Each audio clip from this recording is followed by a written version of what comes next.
Assalamualaikum warahmatullahi wabarakatuh. Di sini Ziyad Albero. Saya akan presentasikan tentang analisis perusahaan PT Integra Indo Kabinet (TBK) dengan metode tata kelola IT COVID 4.1. Nah, untuk selanjutnya kita awali dengan profil perusahaan.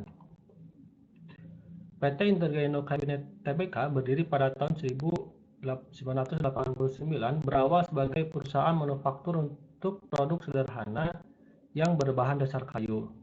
Seiring dengan perjalanannya, Integra menjadi perusahaan manufaktur terintegrasi terbesar berbahan dasar kayu di Indonesia. Dalam bisnisnya sendiri, Integra bergerak dalam 3 bidang, yaitu konsentrasi hutan, manufaktur pengolahan mebel berbahan kayu, dan trading.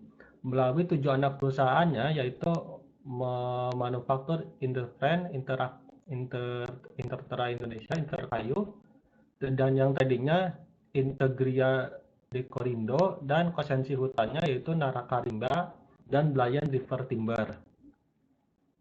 Dan juga hingga 31 Desember 2018 jumlah karyawan Integra mencapai 2.419 yang tersebar di seluruh Indonesia. Nah, yang selanjutnya itu ada visi dan misi. Untuk visi dan misi dari perusahaan, yang pertama visinya yaitu menjadi perusahaan kayu terbaik dengan sumber daya yang berkelanjutan. Dan untuk misinya yang pertama ada memberikan tingkat kepuasan pelanggan terbaik bagi pasar yang kami layani. Kemudian ada kedua bagian produktivitas, yaitu mengoptimalkan proses produksi dalam mencapai keunggulan operasional dan bertujuan pada manajemen mutu terpadu. Dan kemudian yang ketiga dari sumber daya manusianya, membangun tim yang handal, efektif, dengan nilai inti yang kuat untuk mendorong dan mencapai perkembangan organisasi yang berkesinambungan. Nah, di sini ada struktur organisasinya. Untuk struktur organisasinya ada dari buat komisionernya, yaitu ada Bapak Bing Hartono Poenor Mosidi sebagai independen presiden komisioner. Kemudian ada Bapak Heri Suryanadi sebagai independen komisioner. Yang ketiga ada Ibu Stefani Kane Ilham, komisioner.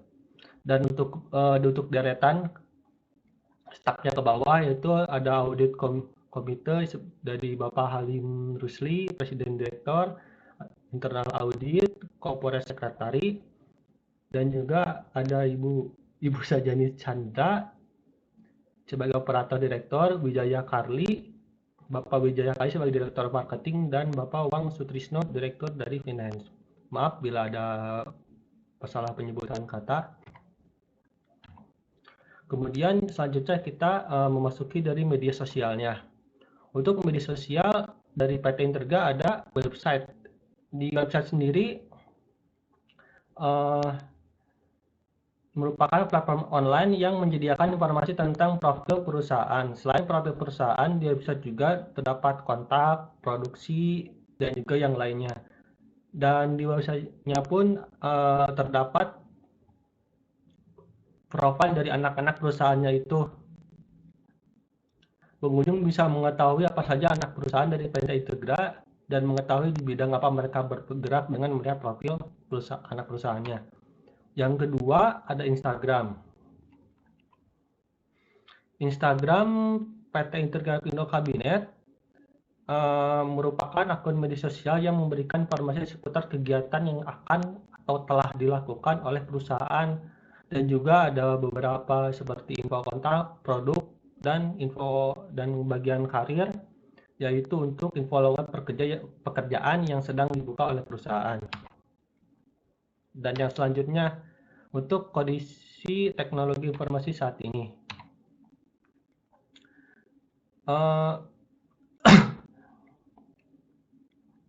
Saat ini teknologi informasi memainkan peranan di sebagian besar aspek bisnis perusahaan. Dari pengembangan produk baru sampai dukungan penjualan dan jasa, dari penyediaan informasi pasar sebagai data bagi analisis keputusan, Bagi sebuah perusahaan global, kemampuan untuk mengambil informasi dari berbagai sistem dan membuatnya dapat akses luas oleh para manajer dan karyawan merupakan hal yang sangat penting. PT Integram menggunakan berbagai jenis kayu sebagai produknya seperti kayu pinus, padat, mahoni, gibernilla, aksasia, dan dicampur dengan veneer, maple, ek, dan cherry. Kayu lapis, papan partikel, rotan, bambu, dan daun pisang. Sedangkan untuk bahan baku, PT Integram Into Cabinet melakukan kerjasama dengan beberapa pemasok agar proses tetap lancar.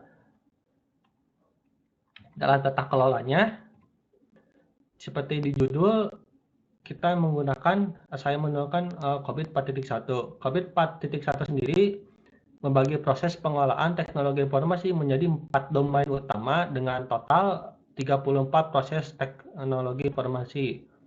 Domain pertama itu ada domain plan, organize, ada acquire dan implement, deliver and support, monitor dan evaluate. Domain pada COVID mempunyai beberapa rincian berupa IT proses yang berfungsi sebagai kontrol objektif. IT proses itu sendiri adalah semua elemen yang berhubungan langsung ataupun tidak langsung terhadap proses komputer. Berikut penjelasannya. Nah, domain yang digunakan dari domain planning organize, subdomainnya yaitu ada 4, PO1, 2, 3, dan 4. PO1 sebagai strategi IT plan-nya, mendefinisikan. Yang kedua, mendefinisikan informasi dan arsitekturnya. Yang PO3, teknologi direksi. Dan yang keempat yaitu IT proses, organisasi, dan hubungannya. Yang kedua ada acquire and implement. Di sini menggunakan dua, yaitu AI01 sebagai Identify Automated Solution, AI2 Acquire and Maintain Application Software. Dan untuk bagian domain Deliver and Support menggunakan 8, 1, 2, 3, 4, 5, 7. Define and Management Service Level, yang kedua Management Third Party Service, yang ketiga Manage Performance and Capacity, yang keempat Ensure System Security, yang kelima Manage and Configuration, yang keenam Manage Data, dan Manage Operation yang terakhir. Dan untuk yang domain terakhir juga yaitu berada pada Monitor dan Evaluate. Di sini menggunakan dua, yang itu ME01 Monitor dan Evaluate IT Performance-nya, yang kedua yaitu Monitor Evaluate Internal Control, jadi ME2. Oke, selanjutnya kondisi yang diharapkan dari perusahaan itu IT itunya yang diharapkannya untuk bagian planning organize untuk PA1 membuat rencana strategis yang mendefinisikan bekerja sama dengan pemangku kepentingan yang relevan. Untuk bagian 2-nya meningkatkan kerjasama dengan pihak yang berkepentingan dalam hal keamanan data. Kemudian ada yang ketiga, perlu lebih meningkatkan rencana infrastruktur teknologi untuk jangka waktu ke depan. Karena dengan perencanaan dan infrastruktur TI yang baik akan dapat memenuhi kebutuhan bisnis akan teknologi informasi, yaitu dengan meningkatkan kestabilan, efektivitas, efisiensi, sumber daya, dan kemampuan yang sesuai. Dan untuk yang terakhir, yang keempat, perlu mempertimbangkan untuk lebih meningkatkan kualitas dalam pengambilan keputusan manajemen, tidak hanya bergantung dari pengetahuan dan pengalaman dari manajemen saja, karena pengambilan keputusan dengan manajemen yang tepat akan mendukung strategi bisnis yang akan dijalankan. Dan untuk bagian acquire and implement, Identify Automated Solution seperti artinya mengidentifikasi, memprioritaskan, menentukan, dan menyetujui persyaratan, fungsionalitas, dan teknik bisnis yang mencakup keseluruhan. Cakupan semua inisiatif yang diperlukan untuk mencapai hasil diharapkan dari program investasi yang diaktifkan oleh teknologi informasi. Dan yang kedua, meningkatkan kerjasama dengan pihak yang berkepentingan dalam hal keamanan data. Kemudian selanjutnya dari delivery dan support, domain ini memiliki fokus utama pada aspek penyampaian dan pengiriman dari teknologi informasi. Domain ini mencakup area-area seperti pengoperasian aplikasi dalam sistem teknologi informasi dan hasilnya, serta proses dukungan yang memberikan pengoperasian sistem teknologi informasi tersebut dengan efektif dan juga efisien. Dan yang terakhir, untuk kondisi yang diharapkan di bagian monitor dan evaluate, yaitu pengukuran TI yang cocok dengan fungsi terhadap tujuan perusahaan secara keseluruhan harus ditingkatkan. Mengevaluasi kelengkapan dan efektivitas pengendalian, manajemen, dan proses kebijakan, dan kontrak teknologi informasi melalui program assessment yang berkelanjutan. Kemudian kita lanjut ke bagian berikutnya. Di kunci permasalahan, kita menggunakan SWOT untuk mengidentifikasi dari bagian strength-nya apa, weakness-nya apa, opportunity dan juga threat-nya apa. Yang pertama kita akan masuk ke bagian strength. Di sini saya menjabarkan bagian strength kekuatan berdiri yaitu dari PT Integra Indokabel sendiri, dari kekuatannya berdiri sejak tahun 1979 dan bekerjasama dengan Hitachi Manufacturing Jepang. Jadi tidak hanya di Indonesia, sudah mencakup ke luar negeri juga, bisa dibilang sudah secara global. Terus mengalami pertumbuhan dalam penjualan maupun keuntungan. Produk yang berkualitas tinggi sehingga sangat melekat di masyarakat. Dan yang kedua, bagian weakness, kelemahan dari pendapat saya tentang kelemahannya. Yang pertama, varian produk belum sesuai dengan daya jangkau atau kebutuhan konsumen.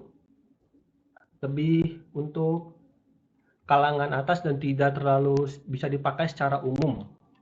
Banyak pesaing dengan penjualan produk yang sama dan harus menuntut perusahaan untuk selalu bisa mengikuti selera pasar konsumen. Kurang dalam pemanfaatan media sosial. Dalam media sosial perusahaan sendiri hanya terdapat dua, yaitu di website online-nya sendiri dan juga di Instagramnya. Tidak seperti perusahaan lain, ada Twitter, YouTube, dan juga lain sebagainya. Yang ketiga, dari opportunity peluang. Mengatur strategi kerjasama dengan berbagai pihak. Selain dengan manufacturing Jepang, karena sudah terkenal, mungkin bisa bekerjasama dengan berbagai pihak yang lainnya juga. Pangsa pasar yang luas, mempunyai website dengan fitur karir untuk memudahkan kita mencari lowongan pekerjaan. Dan ancamannya, satu, persaingan dengan produk furnitur murah yang diimpor dari Cina dan Vietnam dengan kualitas yang hampir sama dan harga yang lebih murah dan akan menarik minat konsumen. Krisis ekonomi global menurunkan permintaan konsumen. 3. Tingginya harga bahan baku akibat pengaruh naiknya nilai tukar rupiah terhadap dolar. Gara-gara inflasi. Dan terakhir, perekonomian Indonesia belum stabil. Tentu saja hal ini dikarenakan laju inflasi yang cukup tinggi ya dari keadaan sekarang seperti yang kita ketahui ya. Kemudian untuk strategi layanannya, dari critical factor sukses pertama yaitu dari bagian kuantitas dan kualitas. Meningkatkan kualitas produk dan kuantitas produksi agar bisa bersaing dengan perusahaan dalam negeri maupun luar negeri seperti yang tadi ada di bagian ini. Persaingan dengan produk furnitur murah yang diimpor dari Cina dan Vietnam dengan kualitas hampir sama dengan harga lebih murah menarik perhatian konsumen. Maka dari itu, kuantitas dan kualitas harus ditingkatkan agar bisa bersaing dengan perusahaan luar negeri tersebut. Kemudian bagian iklan, lebih memanfaatkan media sosial untuk memperkenalkan produksi kepada masyarakat, tidak hanya menunggu pelanggan yang datang. Dari dua website yang tersedia dari PT Integra, yaitu websitenya sendiri, tapi itu tentang profil dari beberapa singkat dari perusahaannya. Yang kedua dari Instagram yang hanya memperlihatkan kegiatan-kegiatan dari para karyawan atau personil dari perusahaannya tersebut. Nah, jadi kesimpulannya, melihat dari analisis di atas, maka dapat disimpulkan tata kelola IT menggunakan COBIT 4.1 di perusahaan Integra Indokabel masih banyak hal yang perlu diperhitungkan dan ditingkatkan. Kekurangan itu menjadi peluang bagi perusahaan untuk bisa menjadi lebih baik lagi dengan SWOT yang dapat dipaparkan menjadi patokan untuk memperbaiki dan meningkatkan apa yang sudah dimiliki.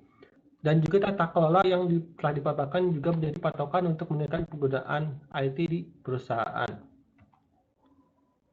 Terima kasih, mohon maaf bila ada kata atau dan juga segala kekurangan yang telah saya sampaikan sebagai penulis, saya mohon maaf sebesar-besarnya.